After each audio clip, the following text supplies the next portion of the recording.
How are you? Very well, thanks. Did you ever believe that in only your seventh fight, having been through what you've been through and sort of, seen your career progress, you'd be in a world title fight? Eighth fight. Eighth fight. Pardon.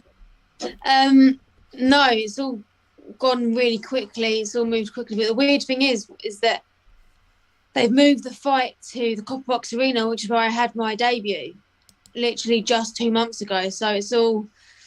So I feel like it's a good omen, to be honest. But yeah, it's all been a bit of a whirlwind. But I feel very blessed to be where I am. How do you think you've sort of come on since that pro debut, and how do you feel you've improved going into this fight on Saturday? I've got a greater understanding of the fighter that I want to be compared to my debut. I feel like I wanted to impress so much. I was almost looking for the knockout and it never came.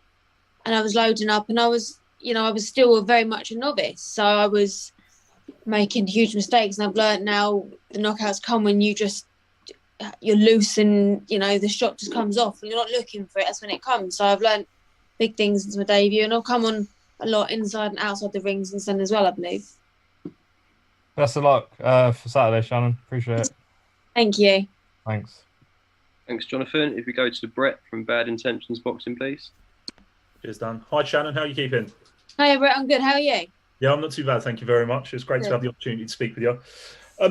So I suppose taking that on and going back to the Rachel Ball fight, obviously you came out afterwards and fought Doretta Norek, managed to knock her out. What do you think that you've learned from that Rachel Ball fight about yourself in terms of boxing and actually where you are at? After the Rachel Ball loss, I kind of took a long, hard look at myself. And then I took myself away from home comforts. I now live in a hotel in a travel lodge near the gym when I'm in camp, which is splendid. And I just do everything proper. Nothing's left unturned. All my evening sessions are done with my coaches next to me as well, not just the daytime ones. So I used to go home and do my running on my own. Now I've got, H or Charlie or Adam or Sally or Asif. Someone stood there next to me, pushing me, or Troy, making sure that I hit numbers. Because before I wasn't doing that, now I am. So there's no stone left unturned. No, that's great to hear. And my final question that I've got for you is Ebanie Bridges. Obviously, this is only a sixth professional fight. Do you think that your level's above her, or do you think there's an element of that she'll bring something that's unexpected to you? I think every fighter brings something that's unexpected to me, and that's especially women's boxing. Women seem to fight me and just come flying out the traps. So, listen, she's a tough fighter. Obviously, I've had one more fight than her, so I've got experience in that way. I think I've got experience with the bigger stages, like I've been, I've boxed at the O2 before. I've boxed here at the Copper Box. I've boxed in Eddie's back garden. I've done the big nights, so I've got that experience in them as well in that way. But I respect her as a fighter, and I think that she's a tough girl, and it makes for a fantastic fight. Shannon, that's great to hear from you, and I wish you every bit of success for Saturday. Thank you very much. Cheers. Bye. Thanks, Brett. If we go to Devinder next from the Boxing Voice.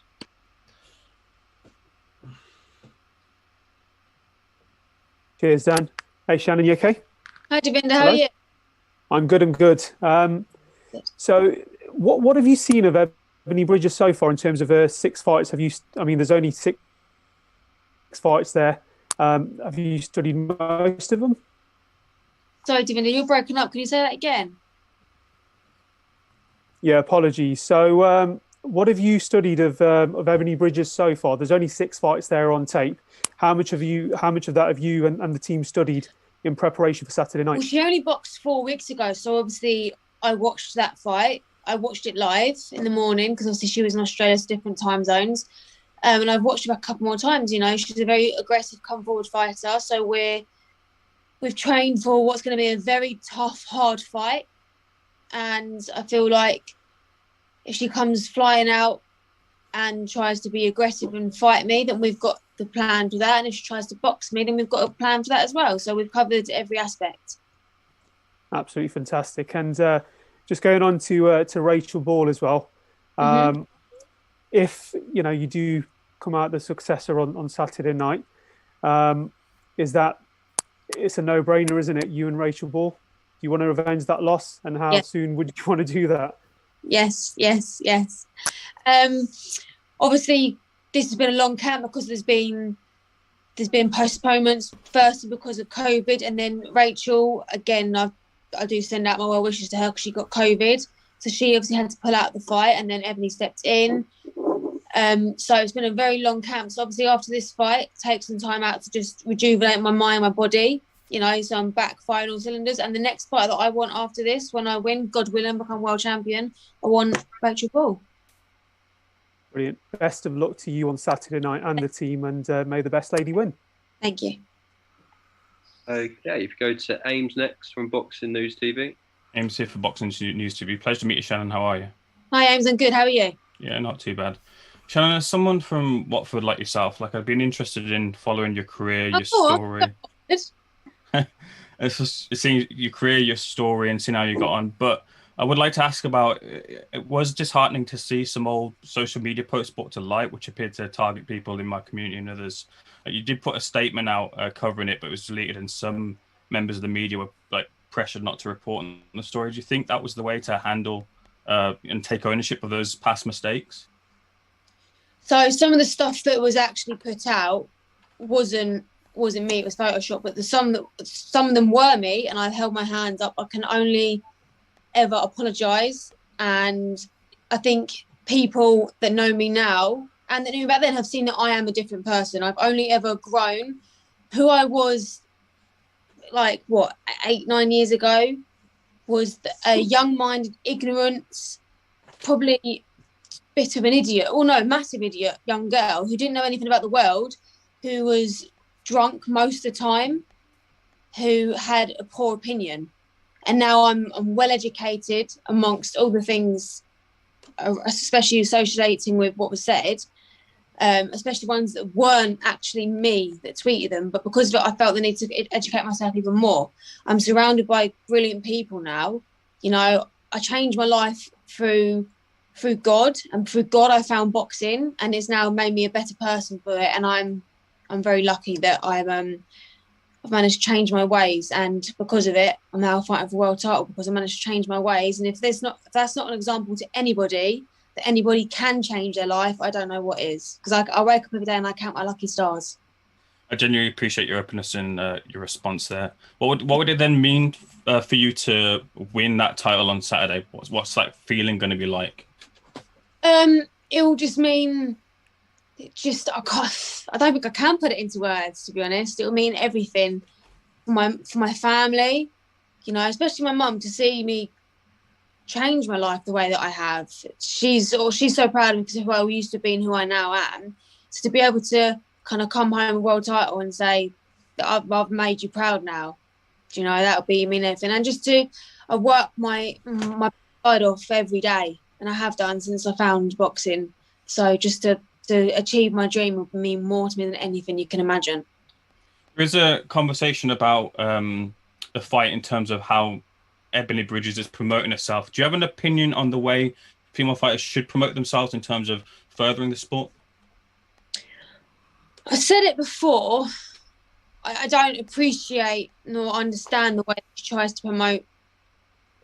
I don't know whether it's this fight or just the way that she is, because I look at people like Katie Taylor that has done everything that she could to raise the bar to allow women like me to fight for a living, and to fight for these opportunities to become world champion. And I don't like it being almost disrespected by not talking about the boxing, talking about what someone's going to wear at a weigh-in. What someone wears doesn't define them. I'm a fighter and I'm also a fighting fan. So I want to talk about boxing, not out of boxing. Do you know what I mean? Mm-hmm. Thank you for your responses. I wish you all the best of the weekend. Thank you very much. No worries. Thanks, Ames. Go to Steve from Boxing UK, please. Hi, Shannon. It's Steve from Boxing UK. Hi, Steve. How are you? I'm all right, Shannon. Shannon, unless I've missed it, you've kept quite a relatively low profile this time around. Is that a conscious decision because of how important the fight is? Yeah.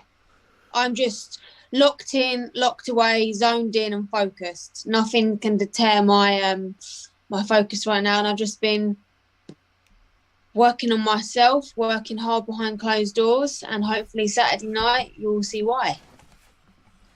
I think it's safe to say your opponent's been very public on social media. I genuinely, I don't know. I've heard she has. I don't see it. So, all right. Just with the build up to this, is it largely pantomime, do you think, or is there a genuine friction there? I think there's a genuine friction there. Right, we'll move on. I just took a couple of the things that's been said regarding this fight. Ebanie said, I think the well-known quote that she said this time around is, "You're going to have a face like a smashed crab when she's finished with you." Have you got a response? And how's this fight going to go from your point of view, Shannon? I had a media outlet say that quote to me yesterday, and I'd never heard. Is that like an Australian saying, a smashed crab? No idea. Right, okay, well, I don't really understand her analogy, but yeah, crack on, darling. You do you and I do me. And how's it going to go, Shannon, from your point of view? I leave here Saturday night as a world champion. There you go. Best of luck at the weekend. Thank you so much. Take care. Okay, we go to Ron Lewis from Boxing Scene next, please. Hi, Shannon. Hiya. Hiya. With the way Ebanie does promote herself, does it bother you that, you know, you get with this fight, you kind of get lumped in the same sort of thing, that people think there are probably people out there who think the same of you as you know, she pushes herself forward? Do you think that undermines you? A little bit, because it's like I want people to talk about the fact that it's a fight. Do you know what I mean? I want to talk about the fact that we're two women boxing for a world title. You know, the magnitude of this is huge. It's a world title. Let's talk about that. I don't want to be talking about things that are so mediocre that don't actually matter. Could you imagine, let's be honest, could you imagine Marvin Hagler and Sugar Ray Leonard discussing what they're going to wear at the weigh-in and the press conference? Like, could you imagine that? It would just never happen. So, to me, I'm thinking, is that almost that she hasn't got much confidence in her boxing ability, that she feels the need to discuss that instead? But I'm also in the back of my mind thinking, she's doing all this talking to try and make me think that she's not focused, when I know she's focused. I know she's got her eye on the ball as well as much as I do. So I'm not reading into it too much at all, to be honest. I'm letting it fly over my head. And you touched on it a little bit, but before the ball fight, what sort of things were you? Because I mean, you're down kind of 2 weight divisions now from where you were then. What sort of were you doing then that you're basically not doing now? No, I was always training only once at the gym with my coaches, and then I would drive home, and then it's a long drive to the gym every day, and then driving home every day, and then just trying to get your evening session in, whether it be sprints or whether it be weights. And I don't know much about weights neither. So now I'm staying down there, so I've got the constant drive back and forth. My evening sessions, I've got someone next to me the whole time, whether it's weights and they know what they're teaching me, or whether it's sprints or whether it's hills, whatever it is, I've got someone there pushing me every single time, making sure that I get the best out of myself. You notice the difference in yourself, I take it. Look, a couple of days after the fight. And it's obviously last camp, it was the first time I'd done it, and I stayed down there. And you saw a big difference in my last fight. And this fight, I can genuinely say, and I'm not just saying it because people do say it, this is the fittest I've ever been. Excellent. Cheers, Shannon. Speak to you soon. Thank you. Thanks, Ron. If we go to Jason Fletcher next, please. Yeah, good morning, Shannon. How are you? Hi, I'm good. Good afternoon. But yeah, I'm good. You? Yeah, apologies. Sorry, it's like 1 o'clock in the morning, so I've got to keep quiet so I don't wake my kids up. Oh. Yeah, sorry, you dropped out there for a second. Firstly, congratulations, you and Nebby, on the fight.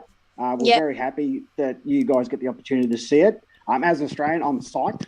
But how do you think Eddie Hearn, what he's doing for women's boxing is absolutely phenomenal at the moment? And do you think that you girls need that the trend needs to keep following like the UFC, that one day you girls can actually take over and host your own shows?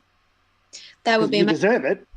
Yeah, no, that would be amazing. You know, UFC's really set the bar. I think Ronda Rousey helped that. She set a huge bar, causing a lot of traction.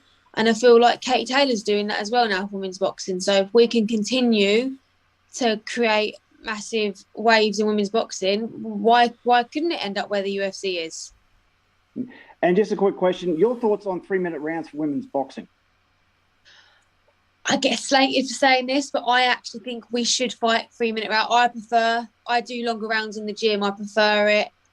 I think, women, I understand why they don't, because the whole dehydration clause, we dehydrate quicker, so it's more dangerous for women, but it's just a bit annoying. We do 10 rounds, not 12. We do 2 minutes, not 3.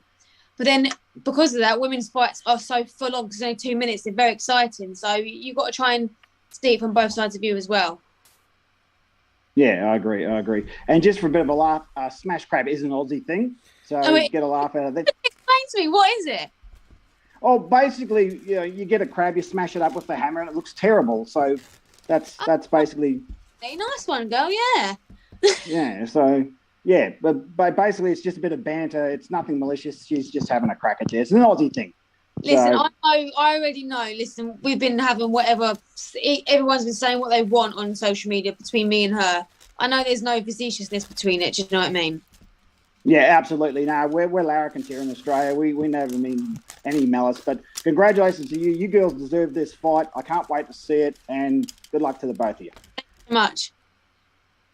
Okay, we've got time for one final question before we let Shannon go. Gail, did you want to ask your question, please? Hi, Shannon. Hi, Gail. How are you? I'm good, thank you. I'm Gail on behalf of Women's Fight News. Yeah. Wanted to check with you, Shannon. Obviously, you were originally scheduled to fight Ball. Yes. I wanted to ask, did you have to make any changes in your preparation and training because of the change in opponent? Yeah, obviously I've gone from fighting someone that was very tall to like someone that's near enough my height. But the weird thing was, just before we found out that Rachel had COVID, my sparring partner, who was a man who was a bantamweight, who was 5'11", I think, he dislocated his knee. And I was like, oh no, my sparring partner for like the camp is gone. What am I going to do?